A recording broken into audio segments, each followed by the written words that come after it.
Gayle Saunders here with Anthony Fabrikant.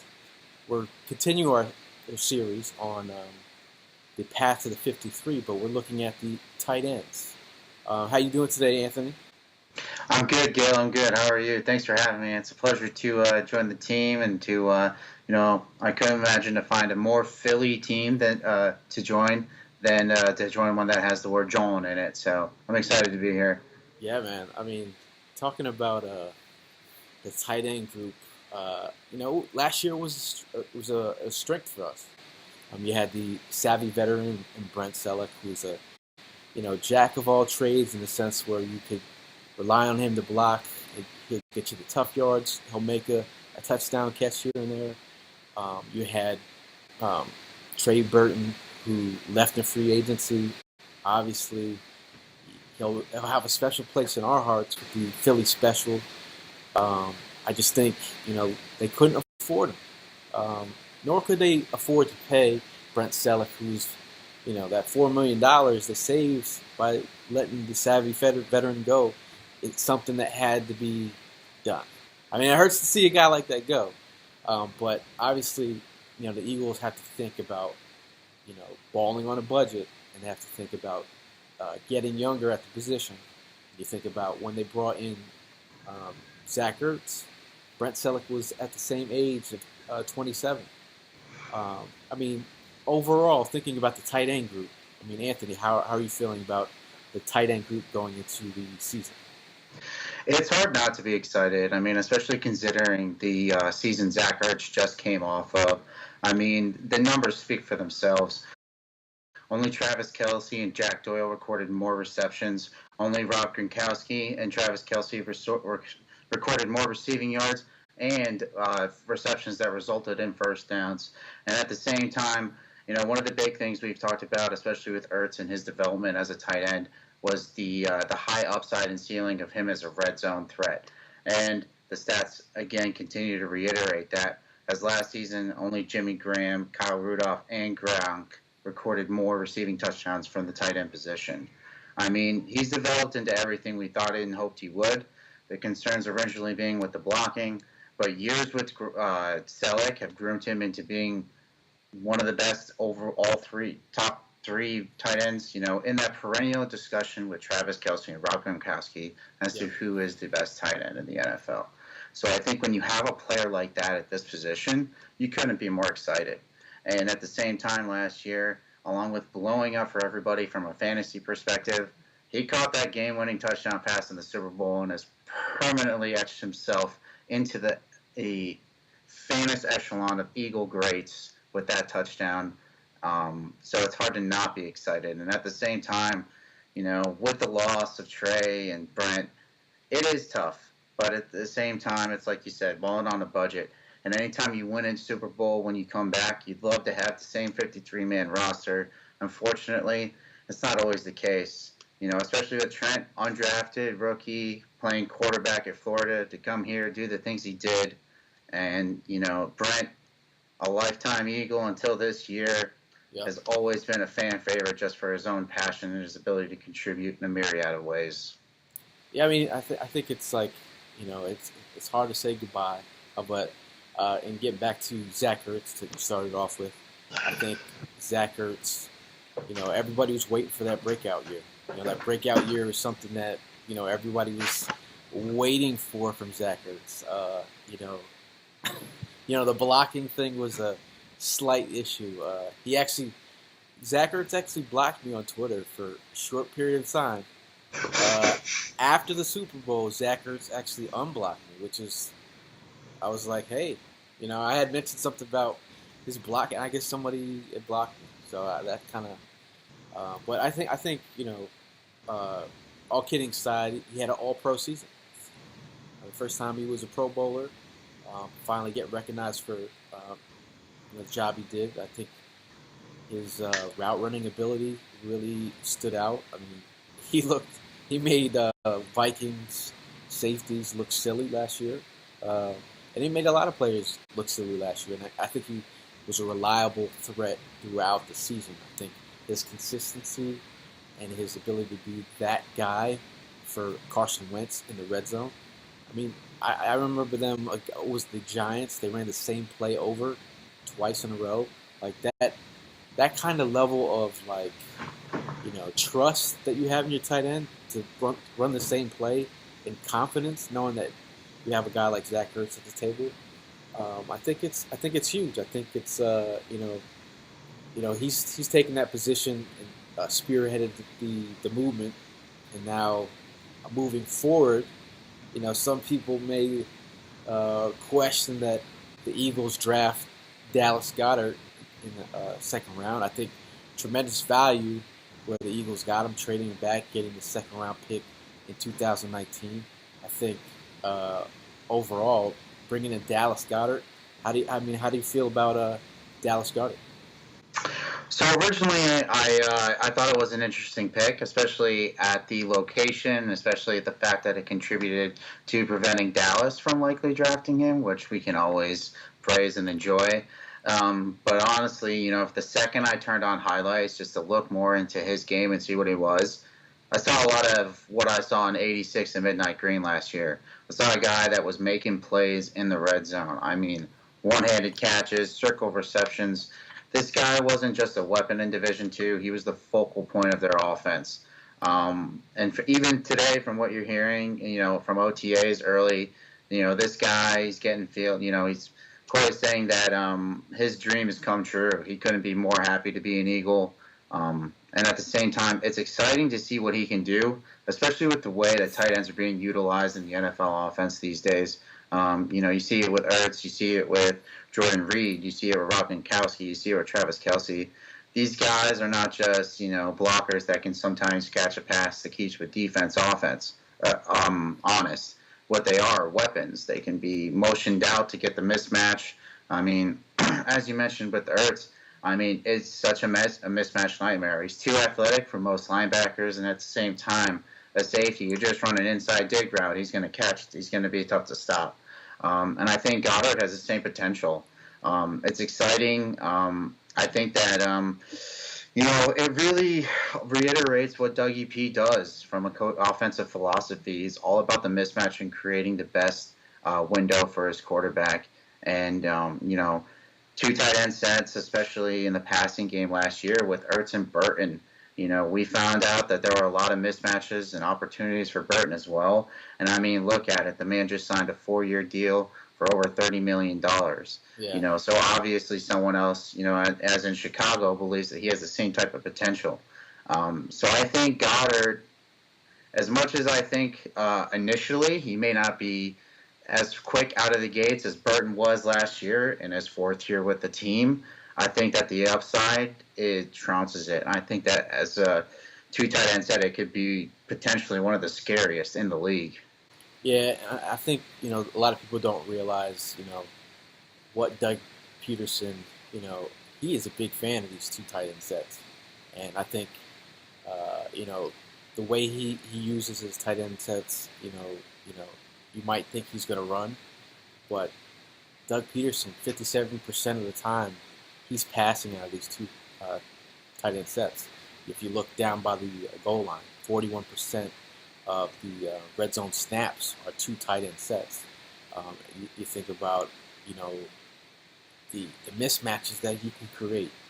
Just think about two tight end sets, and you have like a Sproles out of the backfield. But that to me, I get a little excited. Just in Alshon Jeffrey on the left, and come on, man, come on. There's it's limitless, and I think from those two tight end sets last year, the Eagles scored 16 touchdowns in those tight end sets, and mainly with they were very productive with Ertz and Burton, mainly. That's where they got a lot of that production from, and it wasn't a limited amount of snaps, but if you look at the numbers, you can see where Dougie P and the franchise is looking at like, wow, okay, look how explosive we were in this limited amount of snaps with Burton, who's a solid player.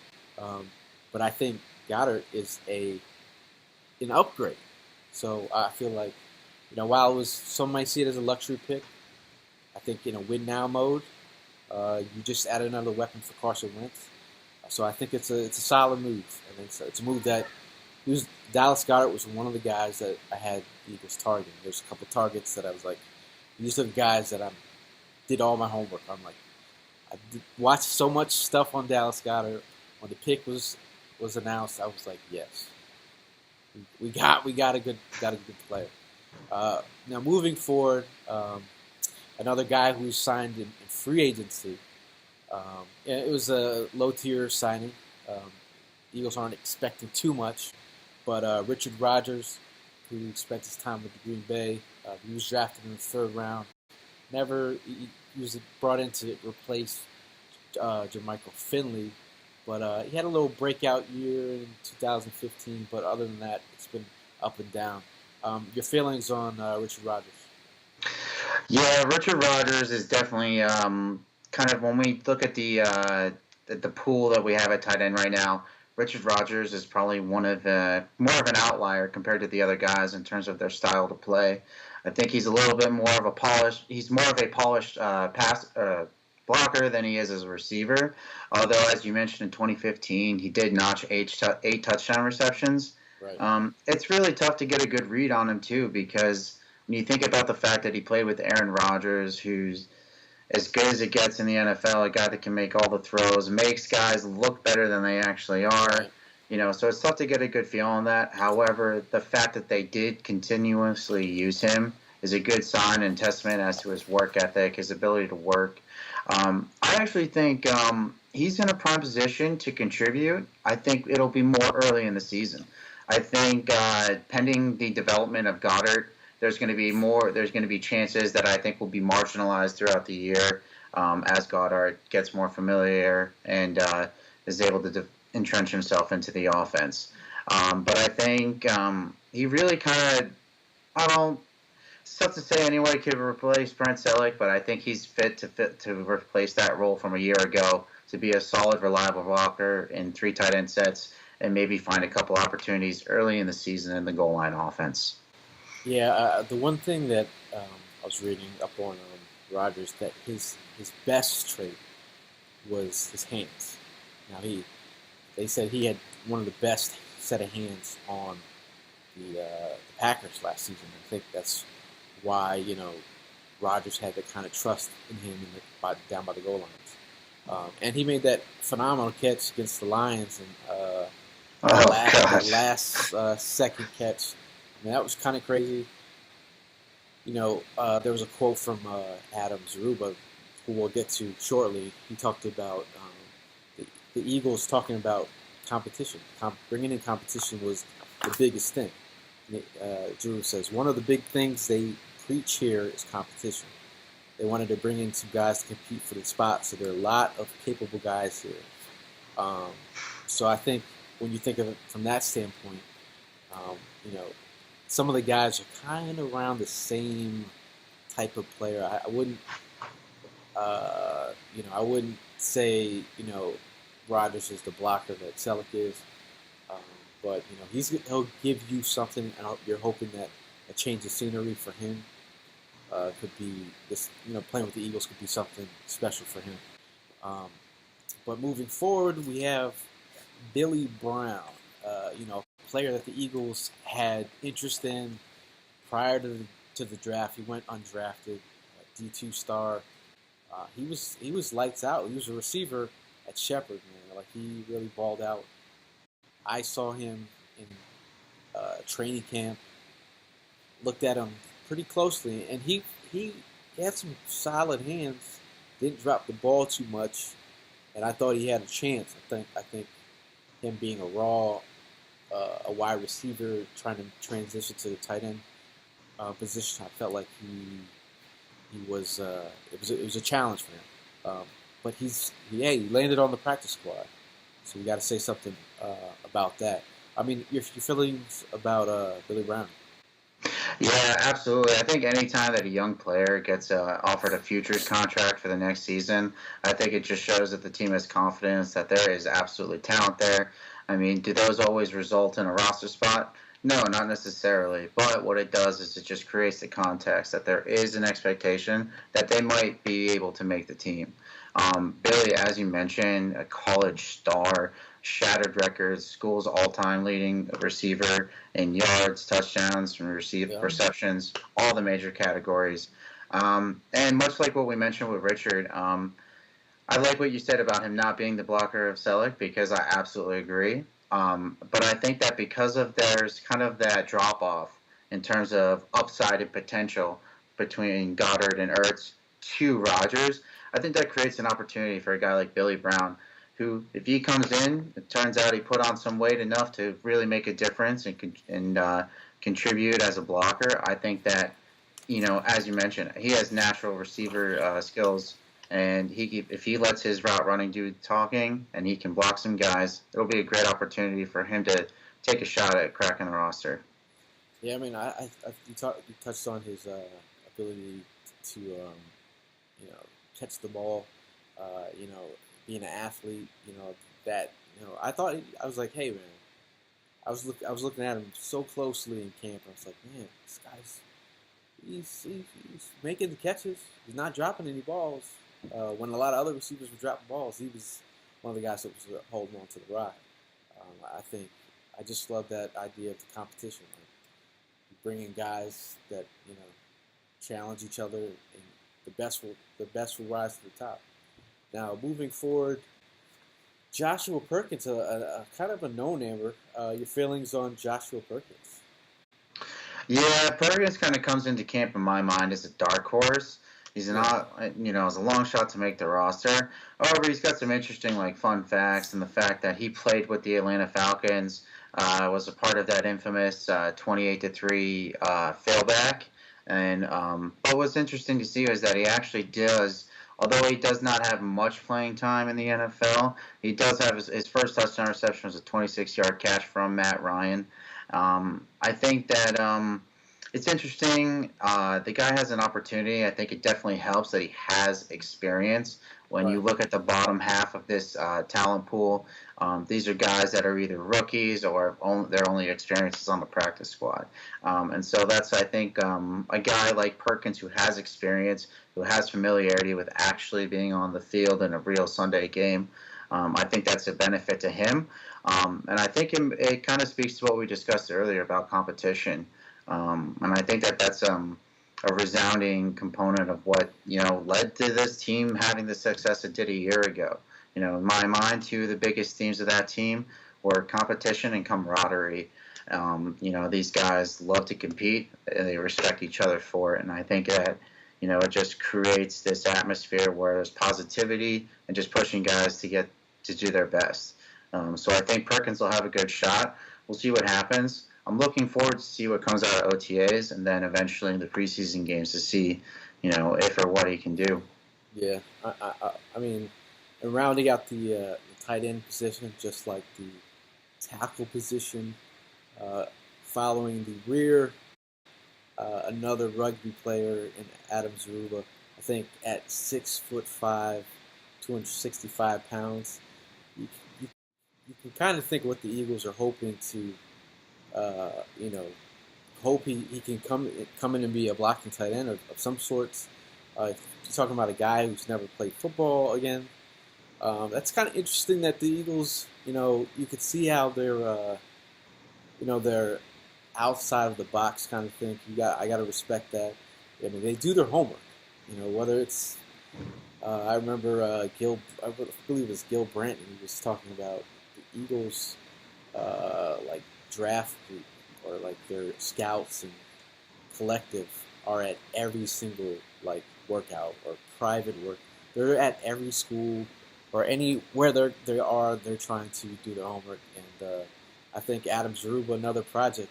How do you feel about Adam Zaruba trying to make this roster? Yeah, it's always interesting to think about, a rugby player transitioning to American football or the NFL. I mean, it's interesting enough as this isn't the only former rugby player that the Birds have on the roster. And then when you watch these rugby games, it's kind of crazy to see these highlights. I mean, these guys have to have the conditioning of a soccer player, and at the same time, they got to run people over without pads. So I think it's interesting. And, you mentioned his size and his build, and at the same time, this he's got some wheels on him. So I think it's as you mentioned. They're definitely hopeful that this is a guy that can use his athleticism, maybe he has soft hands and kind of hone that route running. And with the strength and the durability from rugby, if this guy can develop into a solid pass blocker at the same time, or blocker, and at the same time contribute in the passing game, it's like you mentioned, we're kind of at the bottom of the talent pool, but and you never say never on a guy, and especially with this size, and I think I read allegedly the guy ran like a 4.49, Wow. even though he didn't attend the combine. So they, with the wheels, and I think at the same time, as you had mentioned, who has been better than Joe Douglas and Howie Roseman the last 3 years? I mean, look at the roster they built. I think looking at the 2017 draft in retrospect, you can look from rounds outside of the Pumphrey pick, from rounds 1 to 6 or 1 to 5. These are all guys that contributed in a big way or had big games throughout the year. Right. And I think that it's hard to. As an Eagles fan in the past, there have been years where I've been very skeptical about moves and draft picks. At this time, though, it's hard to really be skeptical about what Joe and Howie are doing and the success that they've had. So with Adam, I think, like you said, it's hopeful, but at the same time, you kind of like the thought process behind scouting and bringing in a guy like this. He's interesting. Like, he got thrusted into training camp a year ago, and in an interview, he mentioned how different it was. I think he was interviewed yesterday or today. And he mentioned how different it was because at training camp, these guys it's game ready. We're getting game ready. We're not thinking. We're playing. We're reacting. We're playing. Right. Whereas at OTAs, he's mentioned like they're installing plans. They're installing plays. They're getting familiar. So I mean, it'll be interesting to see. We've been pleasantly surprised by some of the guys that Dougie. I think no position. It's hard to say any position was more effective than the tight end a year. When they traded Jordan Matthews. When they traded Jordan Matthews, what they were saying was, we're going to take all of these receptions and we're going to funnel them to Ertz.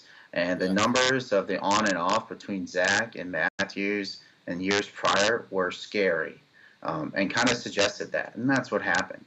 So I think that tight end is a huge priority for this team, both now and moving forward. We have Ertz locked up for a long time. We invested an early second-round pick in Goddard.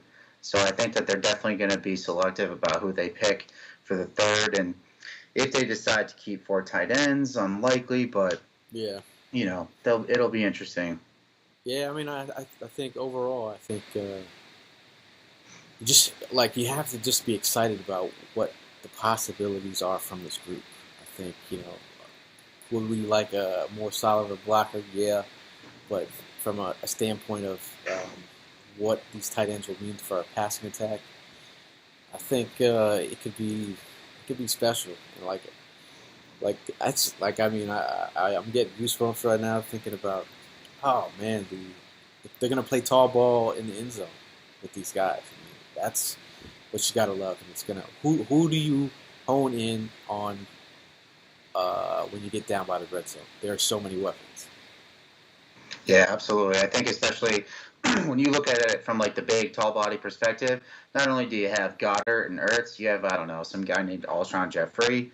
So, I mean, it's countless. And I think that it's exciting. I think potentially, honestly, I think the ceiling is that you've got the best tight end combo in the NFL. I think that when these guys once they hit that, in time, the only question is when. Goddard's, it takes time for rookies. It doesn't, I think, especially a tight end. Historically speaking, tight ends don't come in and crush it right off the bat in their rookie year. I think that the exceptions are very minuscule compared to the rule. But at the same time, it's hard not to be excited. And it's just a matter of time, in my opinion.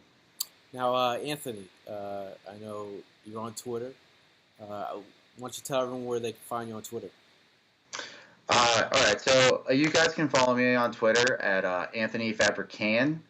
It's the same as my name, Anthony Fabrikant, minus the T. We try and keep up high positivity. I tweet about a lot about the Eagles, sometimes about the Sixers, and mainly about the Eagles, how excited I am. Gayle, it's been a pleasure. It's been a great time talking about the tight ends, man. I can't be more excited for the season. Yeah, man. It just gets me jacked up talking about it now. And it's kind of sad to realize we're still a few months away. But it's good to know that we have enough material and stuff to look forward to in the meantime. Well, thanks for joining us, Anthony. You guys can find me on Twitter at Eagle Sessions, and we always have the podcast on Tuesday.